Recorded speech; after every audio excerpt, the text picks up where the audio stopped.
What's going on, guys? Mgibz here. Today I'm going to teach you how to flip any guitar loop into a beat. Let's just get into it.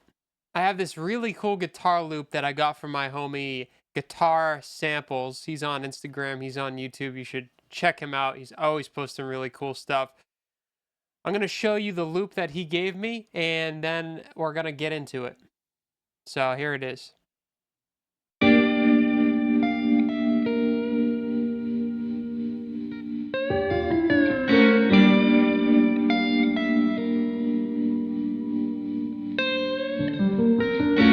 As you can hear, really cool, really vibed out loop we got here. First thing that comes to my mind is let's lay down some drums. So let's lay down some drums.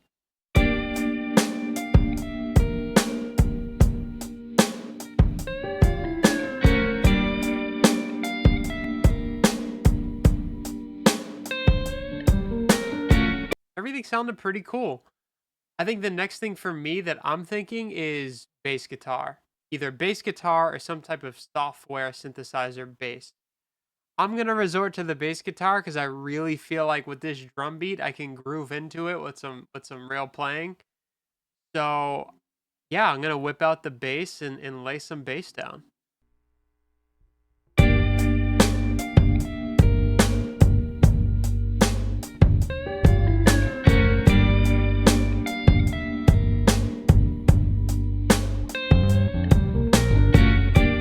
Fundamentally, we are really getting there.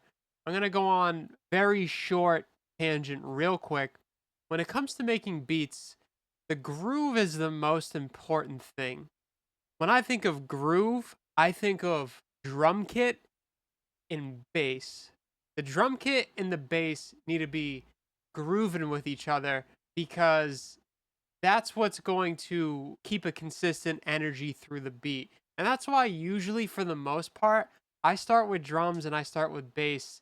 That's just kind of how I like to do it. I'm going to do a quick little magnifying glass over what I just did so you can maybe understand why I made certain decisions.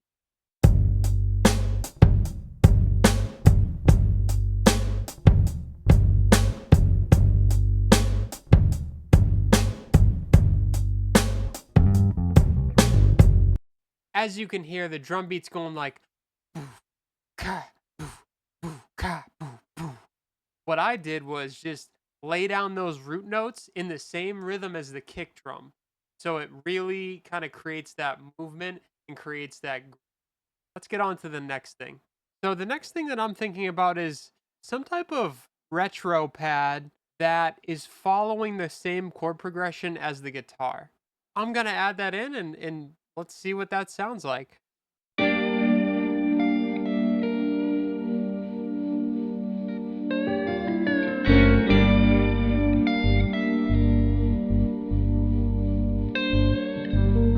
So yeah, just another option that's stacked into the beat. Another thing that I want to add is some type of down sweep and some type of impact that always comes on the one. So so I already have the crash here, but something like this. We have that crash. I'm going to add some type of little sweep that. So here's that crash and that sweep together.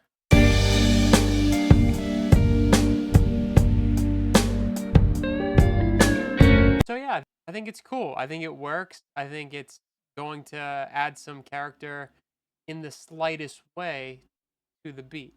Just to give my drum kit a little bit more drive, I added in this tambourine shaker underneath it, which I think is kind of a cool addition to the drums. Check this out.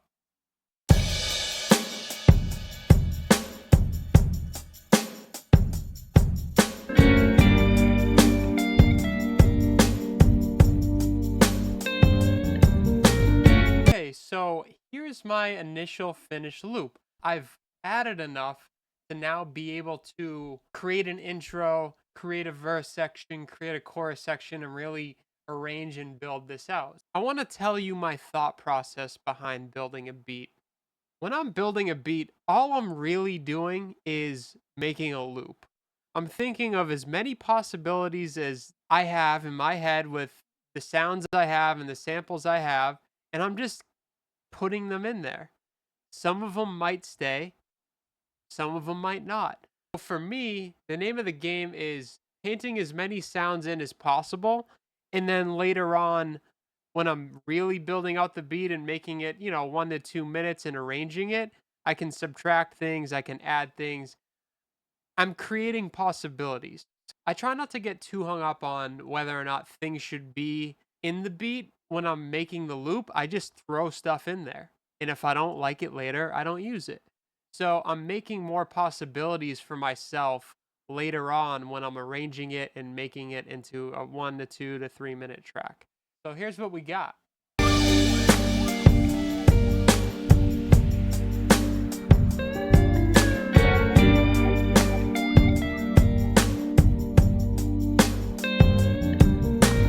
All right, so that is a pretty damn solid loop.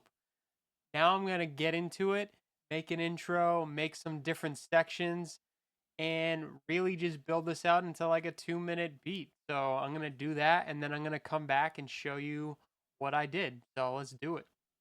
I built out the beat to around 2 minutes, and this is what I laid down.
So that is the finished beat right there.